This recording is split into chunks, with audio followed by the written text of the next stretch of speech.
नमस्ते दोस्तों। आज हम जानेंगे भगवान विष्णु के छठे अवतार परशुराम जी के बारे में। परशुराम जी की जयंती बैसाख मास में शुक्ल पक्ष तृतीया को मनाई जाती है। इस पावन दिन को अक्षय तृतीया भी कहा जाता है। बैसाख मास के शुक्ल पक्ष की तृतीया पर भगवान विष्णु के अवतार परशुराम का जन्म हुआ था।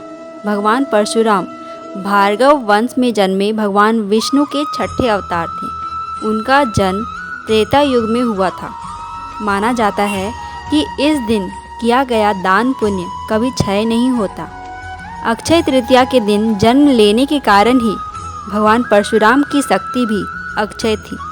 इतना ही नहीं, इनकी गिनती तो महर्षि वेदव्यास, अश्वत्थामा, राजा बलि, हनुमान, विभीषण, कृपाचार्य, ऋषि मार्कंडेय सहित उन 8 अमर किरदारों में होती है जिन्हें कालांतर तक अमर माना जाता है।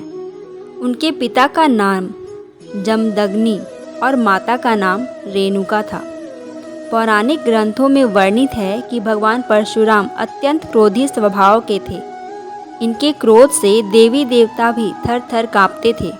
धार्मिक मान्यता के अनुसार एक बार परशुराम ने क्रोध में आकर भगवान गणेश का दांत तोड़ दिया था। वहीं पिता के कहने पर उन्होंने अपनी मां को भी मार दिया था। इस दिन भगवान विष्णु के परशुराम अवतार की पूजा करने से शौर्य, कांति और ऐश्वर्य की प्राप्ति होती है और शत्रुओं का नाश होता है। श्री विष्णु अवतार भगवान परशुराम पराक्रम के प्रतीक माने जाते हैं। वह अपने माता पिता के परम आज्ञाकारी पुत्र थे। पौराणिक कथाओं के अनुसार एक बार परशुराम की माता रेणुका जल लेने नदी पर गई। वहां उन्होंने गंधर्वराज चित्ररथ को जल में अप्सराओं के साथ देखा और कुछ देर वहीं ठहर गई। उस समय माता रेणुका के मन में विकार उत्पन्न हो गया था। अचानक उन्हें याद आया कि उनके पति के हवन का समय हो रहा है और वो तुरंत जल लेकर घर पहुंची। जमदग्नि ऋषि ने अपने तपोबल से अपनी पत्नी का मानसिक व्यभिचार जान लिया। उन्होंने परशुराम से बड़े अपने 3 पुत्रों को आज्ञा दी कि वो अपनी माता का वध कर दें, लेकिन किसी ने भी इसे पाप समझकर अपने पिता की बात नहीं मानी।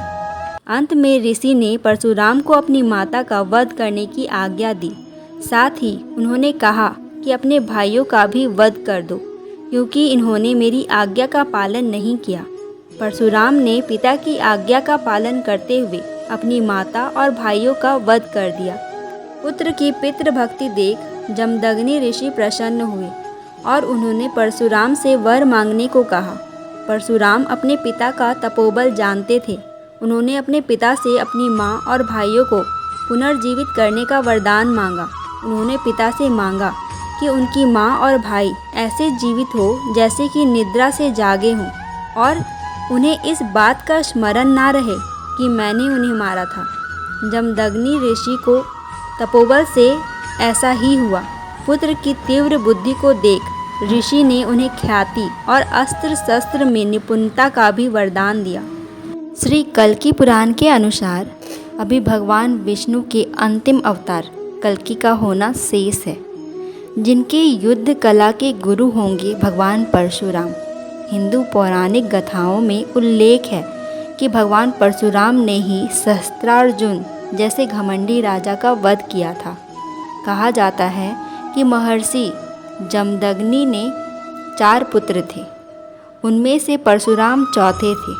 जन्म के समय परशुराम का नाम राम था, किंतु जब उन्होंने भगवान शिव की कठोर तपस्या की और शिव ने प्रसन्न होकर उन्हें तरह तरह के अस्त्र भेंट किए तो उनका परशु यानी फरसा बहुत प्रिय था और अंततः यह उनके नाम के साथ जुड़ गया, जिसके फलस्वरूप ये परशुराम कहलाए।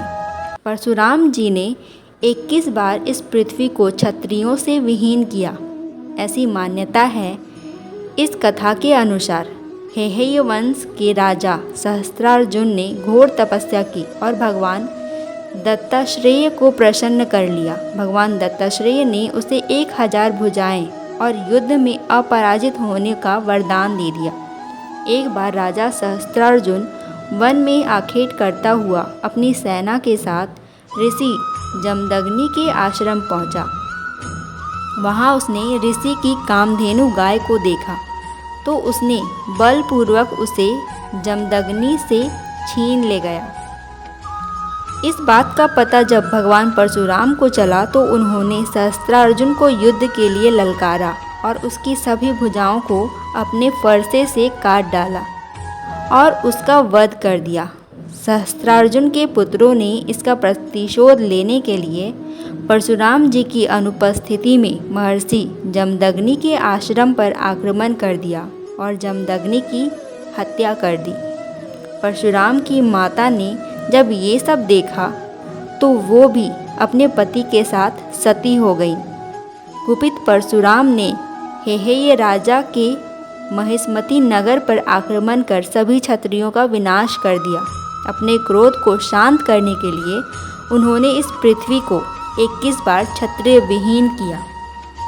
वैसे तो भगवान परशुराम जी की बहुत सारी कथाएं हैं जो बहुत ज़्यादा प्रचलित हैं, लेकिन आज की इस वीडियो में बस इतना ही।